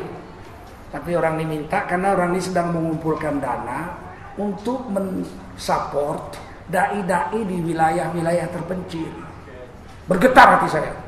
Sebab saya ini dai keliling Indonesia, kecuali Maluku yang belum sempat saya datangi. Semua Papua semua udah datang. 36 negara. Memang dai-dai di wilayah-wilayah minus itu kasihan. Saya pernah jumpa dai Dewan Dakwah di Kalimantan. Orang-orang mu'alaf di situ 20 orang. Yang Islam cuman, yang lain bukan Islam. Dia disupport lah, dikasih duit oleh Dewan Dakwah 1,3 juta. Dikasih sepeda motor trail dengan istrinya, dikasih beras 10 kilo. Pas datang situ nggak makan nasi. Kenapa nggak makan nasi? Kan dikasih beras. Berasnya dibagi sama tetangga-tetangga yang Islam. Duitnya juga dibagi. Ini makan apa kalian? Dia makan apa? Dia nangis. Bilang makan apa kalian? Makan daun, Pak. Allah. Makan daun. Sampai kotorannya bulat-bulat macam kotoran kambing. Kami nggak pernah mengalami seperti itu. Tapi dai-dai di pinggir-pinggir kampung sana luar biasa pengorbanannya. Makanya saya tetap mengusahakan 40 hari setiap tahun dakwah ke kampung-kampung. Ustaz Abdul Somad membina suku Talang Mama. Saya sedang atur waktu untuk dakwah ke Pulau Mentawai bersama Ustaz Abdul Somad. Dai-dai di sana juga hajat betul. Orang kampung tuh nggak ada orang Islam sedikit. Nah, inilah dakwah ini penting, maka saya mau kita nyumbang semua. Kalau kita nggak bisa dakwah, kita nyumbang pendakwah, semua pahala dakwahnya untuk kita tanpa mengurangi pahala mereka. Betul? Inilah kesempatan. Kita mau dakwah nggak pandai ngomong. Ada yang bisa dakwah, nggak ada duitnya, kita support. Sehingga selama dia dakwah pakai duit kita, seluruh pahala dakwahnya untuk kita tanpa mengurangi pahalanya. Siap? Caranya begini, datang kotak tuh masukkan tangan. Memberi nggak memberi masuk. Ya Allah ini 10 juta, cuma belum ada duitnya. Dia dapat pahala yang diniatkannya 10 juta. Masuk 100.000 kebanyakan, pulang dulu 70, ambil pulangnya 70. Dia dapat 700 kali lipat yang disedekahkannya. Asal jangan masuk 50 pulang 200. Oke? Ayo mulai. Salatullah salamullah ala toha Rasulillah. Salatullah salamullah ala Yasin Habibillah. Salatullah salamullah ala toha Rasulillah. Salatullah salamullah ala Yasin Habibillah. Tawassalna bi bismillah wa bil hadi Rasulillah tawassalna bi bismillah wa bil hadi Rasulillah wa kulli mujahidin lillah bi ahlil badri ya Allah salatullah salamullah ala toha Rasulillah salatullah salamullah ala yasin habibillah ilahi salimil ummah minal afati wan niqmah ilahi salimil ummah minal afati wan niqmah wa min hammi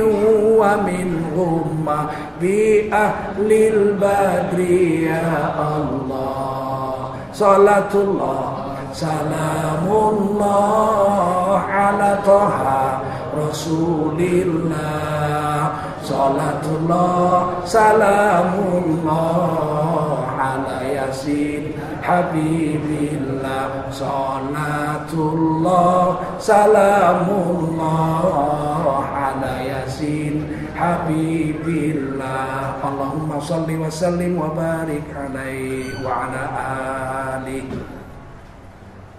3 menit lagi insyaallah. Mari nanti kita akan tutup 3 menit lagi insyaallah.